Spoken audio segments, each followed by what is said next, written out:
Santri sekarang dilindungi oleh Komisi Perlindungan Anak. Zaman Ustadz Somad dulu nggak terhitung tangan ini berapa kali dipukul pakai rotan batang sapu. Masih ingat saya yang mukul. Kakak-kakak kelas yang kelas 5. Kelas 5 jadi mudabbir, kelas 6 jadi ustadz. Di atas itu ustadz tinggi di Sidratul Muntaha. Masya Allah, tabarakallah. Dendam ustadz dengan senior-senior itu? Enggak. Setiap saya ceramah keluar kota ketemu, saya enggak dendam. Cuman kalau dia ngundang saya enggak datang. Tetap silaturahim. Kami ketemuan alumni. Abang dulu yang mukul kan? Iya. Semua jadi indah pada saatnya. Semua jadi indah. Kenangan-kenangan yang dulu itu luar biasa. Mat. Masih ingat, Mat? Apa? Dulu kita waktu nyuri bumbu pecel.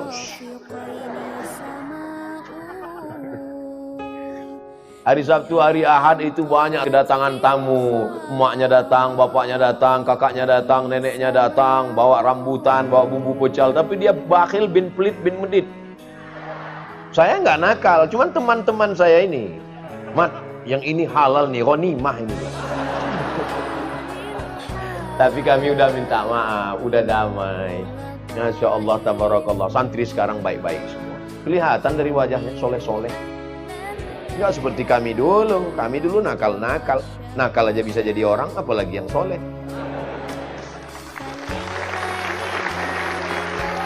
Sekarang banyak orang yang pesimis melihat Indonesia. Gimana Indonesia ke depan? Saya tidak pernah pesimis. Makanya saya suka datang ke pesantren. Pesantren membangkitkan Jadi nanti mudah aja. Kalau ada yang nanya, apa ceramah Abdul Somad? Udah tinggal buat itu aja. Saya selalu ceramah itu biasanya pakai poin 1, 2, 3 atau sesuai dengan tema. Tujuannya apa? Supaya santri-santri kalau ditanya gurunya mudah ngasih jawaban. Apa judul ceramah Abdul Somad? Santri berprestasi, alam berseri, bangkitkan negeri. Intel-intel juga kalau ditanya atasan mudah menjawab. Apa ceramah Abdul Somad tadi? Siap komandan, santri berprestasi, alam berseri, bangkitkan negeri. Mantap, bubar barisan. Berapakah thariqah yang ada di dunia? Di Indonesia ada namanya Jam'iyah Ahlut Thariqah Al-Mu'tabarah. Presidennya Habib Lutfi bin Yahya Pekalongan. Habib Lutfi bin Yahya memberi saya gelar Syekh Abdul Somad. Saya bukan gak hormat pada beliau, belum saya pakai, takut demam. Karena namanya terlalu besar. Di kampung saya kalau ada anak demam, dilihat, oh ini namanya terlalu besar. Jadi bawaannya meriang, panas dingin. Syekh Lutfi bin Yahya, Presiden Thariqat. Yang paling besar di Maroko namanya Thariqat Tijaniyah. Kemudian Thariqat Syaziliyah. Itu ulama besar ilmu hadis namanya Syekh Muhammad bin Abdullah bin Siddiq Al-Ghumari. Syekh Abdullah bin Siddiq Al-Ghumari, Syekh Abdul Aziz bin Siddiq Al-Ghumari, Syekh Ahmad bin Siddiq Al-Ghumari. Tarekat mereka adalah Syaziliyah, Syekh Abdul Hasan Syazili. Ada lagi tarekat Qadiriyah, dia adalah Syekh Abdul Qadir Al-Jilani. Ada lagi tarekat Syaziliyah, Abdul Hasan Syazili. Ada lagi tarekat Darqawiyah. Ada lagi tarekat Ahmadiyah, bukan Ahmadiyah Ahmad Mirza Ghulam Ahmad, bukan. Tapi Syekh Ahmad Sidi Ahmad Al-Badawi. Ada lagi tarekat Naqsyabandiyah, Bahauddin An-Naqsyabandi. Ada lagi tarekat Syattariyah, Ahmad Syekh Abdullah Syattari. Namanya tarekat Syattariyah. Jadi tarekat itu banyak. Kalau di Mesir ada namanya Al-Majlisul A'la Lis Turuq As-Sufiyah. Al-Majlisul A'la Lit Turuq As-Sufiyah. Dan majlis ini boleh utusannya duduk di parlemen. Waktu zaman saya di Mesir, ketua Al-Majlisul A'la Lit Turuq As-Sufiyah namanya Syekh Ahmad Omar Hashim, rektor Universitas Al-Azhar yang juga ahli hadis.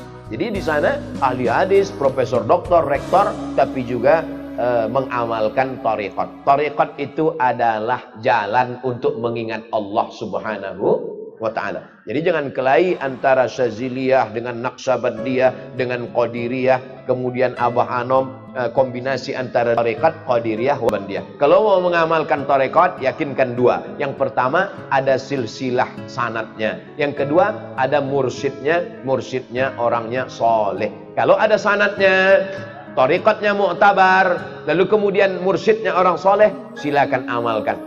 Tarekat kita adalah tarekat mu'tabar, karena dia tak ada silsilah. Kita ikut aja yang sudah ada silsilahnya.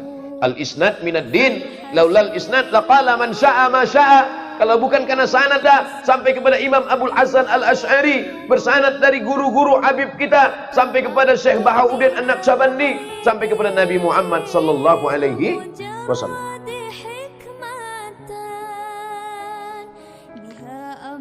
Bagaimana cara membedakan petunjuk yang datang ke dalam hati, apakah itu dari Allah atau dari setan?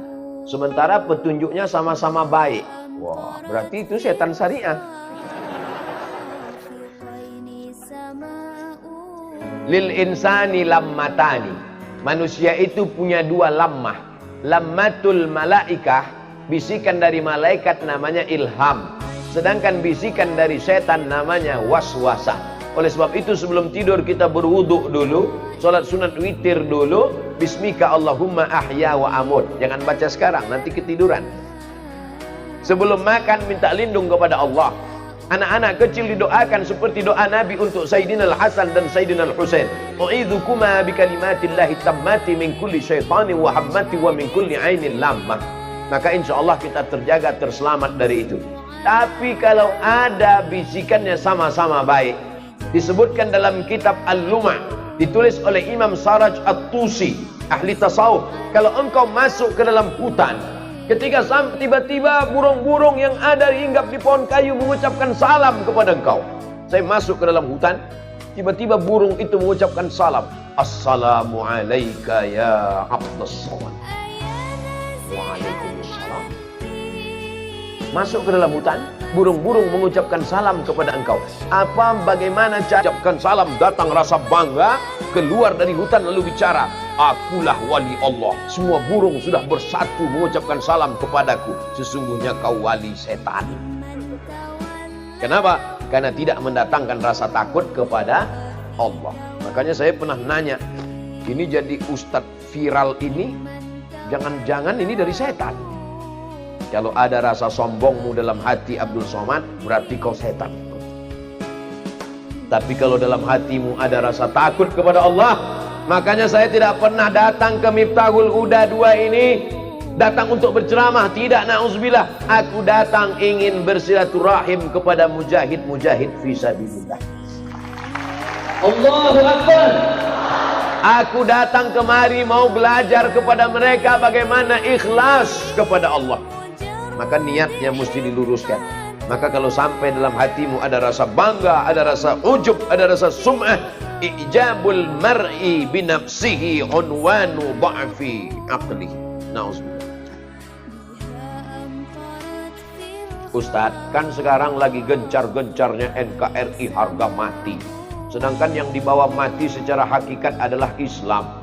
Manakah yang lebih tepat antara NKRI harga mati dan Islam harga mati? Kalau kita mati nanti, yang dibisikkan ke telinga sebelah kanan, La ilaha. Ada pernah melihat waktu dibisikkan NKRI? Ada. Tapi hubbul watan minal iman. Kita tetap sayang jaga NKRI supaya kita bisa beribadah dengan tenang, supaya kita bisa melaksanakan rukun iman, rukun Islam dengan tentram, supaya tidak bisa berkelahi, berhancur lebur perang. Maka kita tetap jaga keamanan, kedamaian, tapi kita tetap wala tamutunna illa wa antum. Jelas? Itu ada santri yang bawa sorban, naik ke atas, ikan-ikan besar ada di atas. Santri naik ke atas.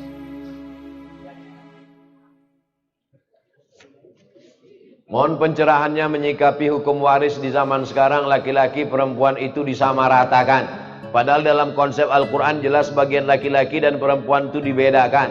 Dalam kasus ini boleh apa tidak? Lidzakari mislu hazzil sayain.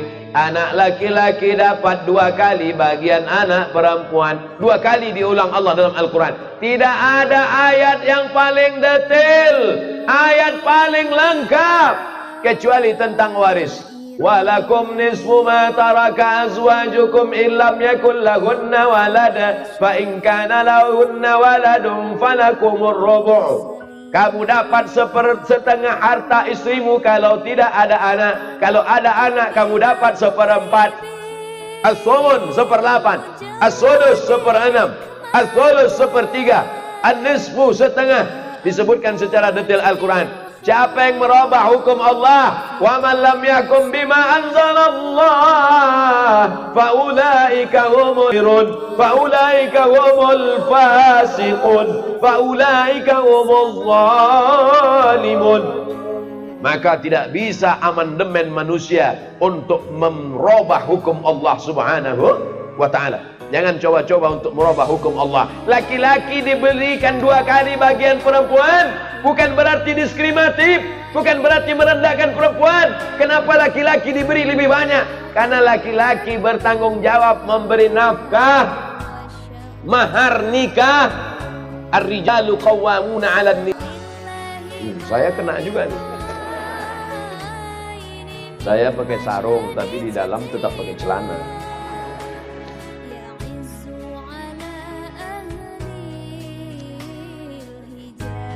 Takbir. Payah ngitungnya pakai cek.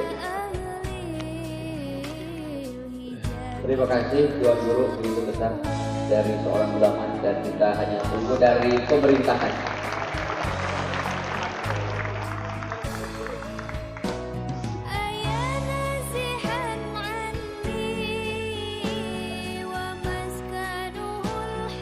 Kapankah seseorang bisa dikatakan ikhlas yang sesungguhnya? Apakah malaikat tahu ada yang ikhlas di antara kita? Ustaz Somad tanya sekali lagi. Adakah malaikat tahu keikhlasan hati kita? Tidak. Iza hamma abdi bihasanatin. Kalau hambaku itu ingin melakukan perbuatan baik, catat 1. Tapi kalau dia jadi melakukannya, catat 2. Kalau malaikat tidak tahu niat kita, dari mana malaikat tahu orang ini mau berbuat baik? Maka disebutkan Al-Qushairiyah, karya Imam Abul Qasim Al-Qushairi. Ketika seorang hamba mau berniat baik, berbuat baik, maka dia mencium aroma yang harum semerbak. Dia catat 1. Malaikat tidak tahu apa yang ada dalam hati kita. Maka yang tahu keikhlasan itu hanya kita dan Allah Subhanahu wa ta'ala. Jangan-jangan Abdul Somad ini ceramah karena mau subscriber, karena mau viral, malah mau viewer karena mau viral. Maka doakan supaya Abdul Somad ikhlas, istiqomah, dan mati husnul khatimah. Selalu minta doa kepada Allah. Jadikan aku ikhlas ya Allah. Jaga hatiku supaya jangan sampai kena ria, kena sum'ah ya Allah. Jangan sampai kita lalai lupa. Karena kalau kita lalai lupa, disitulah setan datang masuk menghancurkan kita. Ustadz mohon jelaskan menyikapi mengaplikasikan rahmatan lil alamin di era milenial ini Pak Ustadz. Digital seperti ini Pak Ustadz. Wa ma arsalnaka illa rahmatan alamin. Allah berikan semesta alam. Buktinya dengan adanya santriwan santriwati, pohon bambu dapat rahmat, kambing-kambing dapat rahmat, binatang-binatang dapat rahmat, semut-semut dalam lubang tanah dapat rahmat, hutan dapat rahmat. Maka di era milenial ini, anak-anak muda buat vlognya juga rahmat.